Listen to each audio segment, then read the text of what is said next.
आज पूरे 60 बरस के बाद मुझे अपने वतन, प्यारे वतन का दर्शन फिर नसीब हुआ।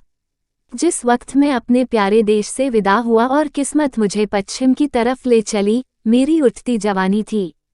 मेरी रगों में ताज़ा खून दौड़ता था और सीना उमंगों और बड़े बड़े इरादों से भरा हुआ था।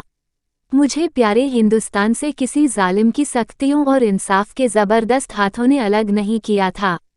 नहीं, जालिम का जुल्म और कानून की सख्तियां मुझसे जो चाहें करा सकती हैं, मगर मेरा वतन मुझसे नहीं छुड़ा सकती। यह मेरे बुलंद इरादे और बड़े बड़े मंसूबे थे जिन्होंने मुझे देश निकाला दिया। मैंने अमेरिका में खूब व्यापार किया, खूब दौलत कमाई और खूब ऐश किए।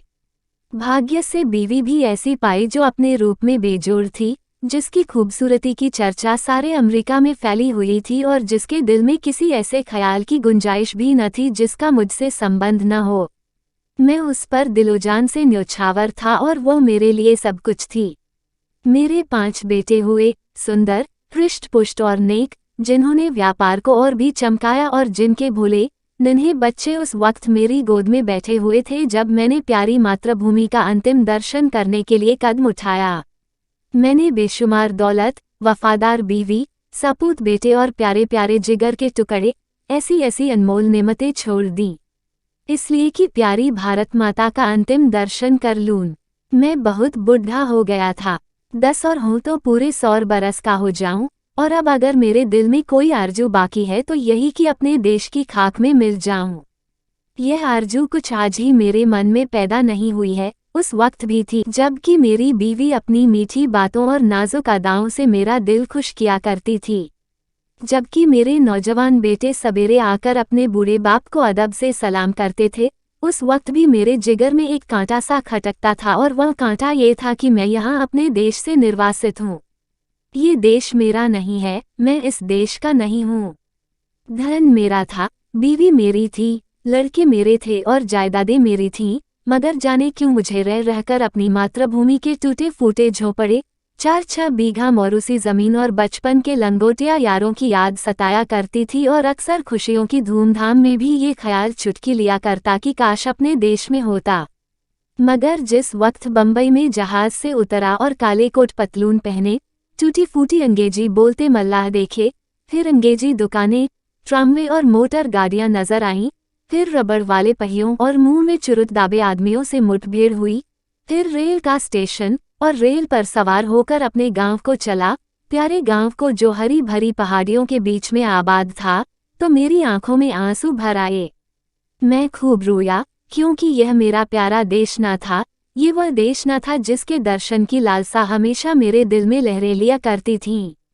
यह कोई और देश था, यह अमेरिका था, इंग्लिस्तान था, मगर प्यारा भारत नहीं। रेलगाड़ी जंगलों, पहाड़ों, नदियों और मैदानों को पार करके मेरे प्यारे गांव के पास पहुंची जो किसी जमाने में फूल पत्तों की बहुतायत और नदी नालों की प्रचुरता में स्वर्ग से हुड़ करता था। मैं गाड़ी से उतरा तो मेरा दिल बांसों उछल रहा था। अब अपना प्यारा घर देखूंगा, अपने बचपन के प्यारे साथियों से मिलूंगा। मुझे उस वक्त ये बिल्कुल याद न रहा कि मैं 90 बरस का बूढ़ा आदमी हूँ।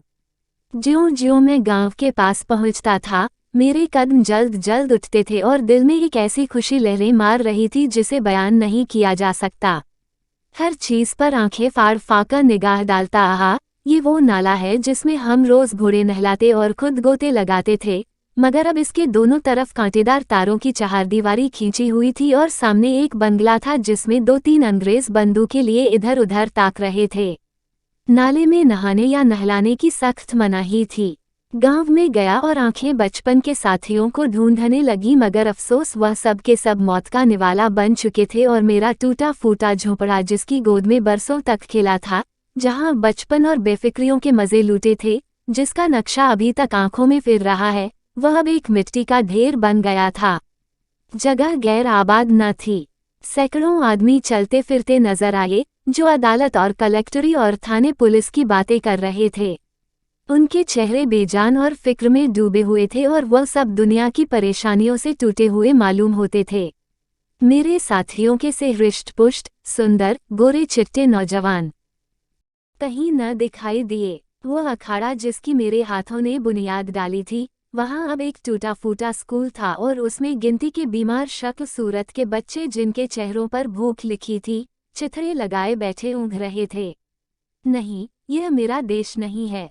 ये देश देखने के लिए मैं इतनी दूर से नहीं आया। यह कोई और देश है, मेरा प्यारा देश नहीं है। उस बरगद के पेड़ की तरफ दौड़ा जिसकी सुहानी छाया में हमने बचपन के मज़े लूटे थे, जो हमारे बचपन का हंडोला और जवानी की आरामगाह था। इस प्यारे बरगद को देखते ही रोना सा आने लगा और ऐसी हसरत भरी, तड़पाने वाली और दर्दनाक यादें ताज़ी हो गईं कि घंटों ज़मीन पर बैठकर रोता रहा। यही प्यारा बरगद है जिसकी फुंगियों पर हम चढ़ जाते थे, जिसकी जटाएं हमारा झूला थीं और जिसके फल हमें सारी दुनिया की मिठाइयों से ज़्यादा मज़ेदार और मीठे मालूम होते थे। वो मेरे गले में बाहें डालकर खेलने वाले हमजोली जो कभी रूठते थे, कभी मनाते थे, वह कहाँ गए? आह, मैं बेघर-बार मुसाफिर क्या अब अकेला हूँ? क्या मेरा कोई साथी नहीं? इस बरगद के पास अब थाना और पेड़ के नीचे एक कुर्सी पर कोई लाल पगड़ी बांधे बैठा हुआ था। उसके आसपास 10-20 और लाल पगड़ी वाले हाथ बांधे खड़े थे और एक अधनंगा अकाल का मारा आदमी जिस पर अभी अभी चाबुकों की बौछार हुई थी, पड़ा सिसक रहा था। मुझे ख्याल आया, यह मेरा प्यारा देश नहीं है, यह कोई और देश है, ये यूरोप है, अमेरिका है, मगर मेरा प्यारा देश नहीं है, हरगिज नहीं। इधर से निराश होकर मैं उस चौपाल की ओर चला जहां शाम को पिताजी गांव के और बड़े बूढ़ों के साथ हुक्का पीते और हंसी दिल्लगी करते थे। हम भी उस टाट पर कलाबाजियां खाया करते। कभी कभी वहां पंचायत भी बैठती थी जिसके सरपंच हमेशा पिताजी ही होते थे। इसी चौपाल से लगी हुई एक गौशाला थी, जहां गांव भर की गायें रखी जाती थीं और हम यही बछड़ों के साथ कुलेले किया करते थे। अफसोस, अब इस चौपाल का पता न था। वहां अब गांव के टीका लगाने का स्टेशन और एक डाकखाना था। उन दिनों इसी चौपाल से लगा हुआ एक कोल्हाड़ा था जहां जाड़े के दिनों में ऊख पेरी जाती थी और गुड़ की महक से दिमाग तर हो जाता था।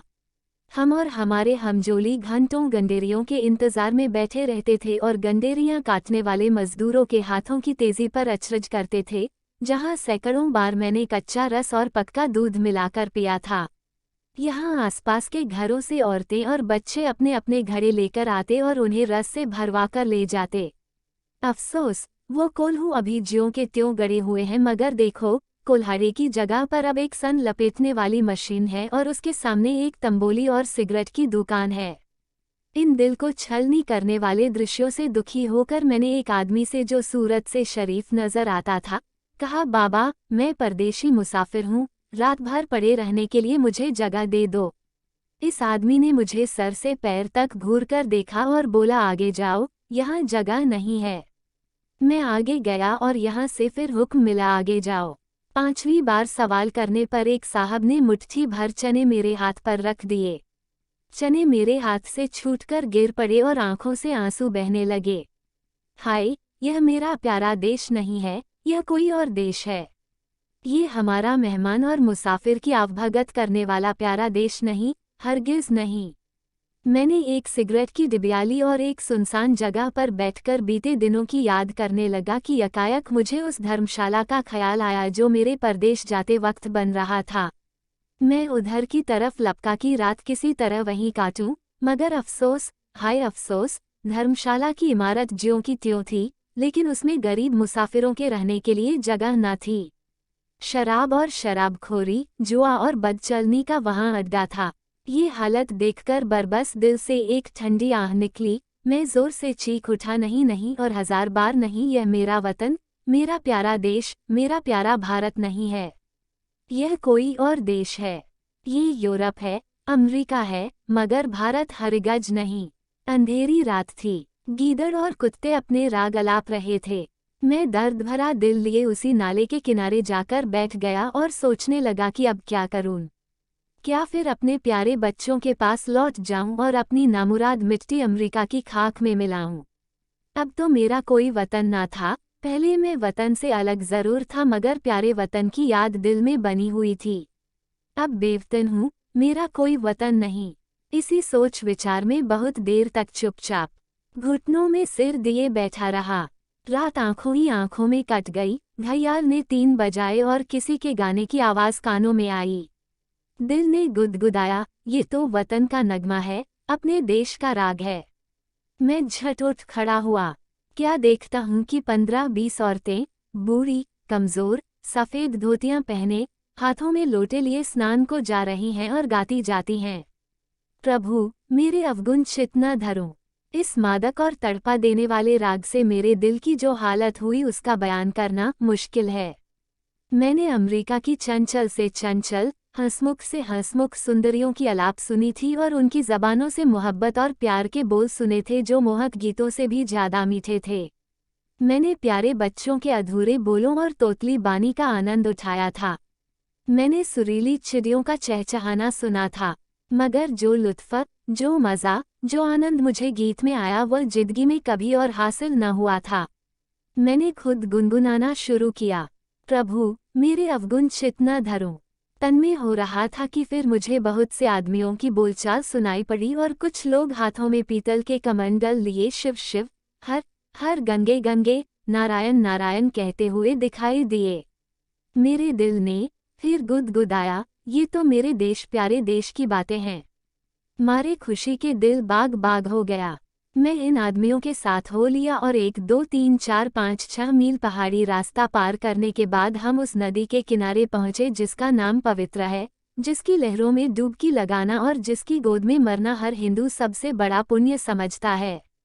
गंगा मेरे प्यारे गांव से 6-7 मील पर बहती थी और किसी जमाने में सुबह के वक्त घोड़े पर चका गंगा माता के दर्शन को आया करता था। उनके दर्शन की कामना मेरे दिल में हमेशा थी। यहाँ मैंने हजारों आदमियों को इस सर्द, ठिठुरते हुए पानी में डुबकी लगाते देखा। कुछ लोग बालू पर बैठे गायत्री मंत्र जप रहे थे, कुछ लोग हवन करने में लगे हुए थे, कुछ लोग माथे पर टीके लगा रहे थे, कुछ और लोग वेदमंत्र सस्वर पढ़ रहे थे। मेरे दिल ने फिर गुदगुदाया और मैं जोर से कह उठा, हाँ, यही मेरा देश है, यही मेरा प्यारा वतन है, यही मेरा भारत है। और इसी के दर्शन की, इसी की मिट्टी में मिल जाने की आरज़ू मेरे दिल में थी। मैं खुशी में पागल हो रहा था। मैंने अपना पुराना कोट और पतलून उतार फेंका और जाकर गंगा माता की गोद में गिर पड़ा, जैसे कोई नासमझ, भोला भाला बच्चा दिन भर पराए लोगों के साथ रहने के बाद शाम को अपनी प्यारी माँ की गोद में दौड़कर चला आए, उसकी छाती से चिपट जाए। हाँ, अब अपने देश में हूँ। यह मेरा प्यारा वतन है, ये लोग मेरे भाई, गंगा मेरी माता है। मैंने ठीक गंगाजी के किनारे एक छोटी सी झोपड़ी बनवा ली है और अब मुझे सिवाय राम नाम जपने के और कोई काम नहीं। मैं रोज शाम सवेरे गंगा स्नान करता हूँ और यह मेरी लालसा है कि इसी जगह मेरा दम निकले और मेरी हड्डियाँ गंगा माता की लहरों की भेंट चढ़ें। मेरे लड़के और मेरी बीवी मुझे बार बार बुलाते हैं, मगर अब मैं ये गंगा का किनारा और यह प्यारा देश छोड़कर वहाँ नहीं जा सकता। मैं अपनी मिट्टी गंगाजी को सौंपूंगा। अब दुनिया की कोई इच्छा, कोई आकांक्षा मुझे यहाँ से नहीं हटा सकती, क्योंकि यह मेरा प्यारा देश, मेरी प्यारी मातृभूमि है और मेरी लालसा है कि मैं अपने देश में मरूं। हेलो दोस्तों, अगर आपको कहानी पसंद आए तो लाइक और सब्सक्राइब शेयर जरूर करें। धन्यवाद।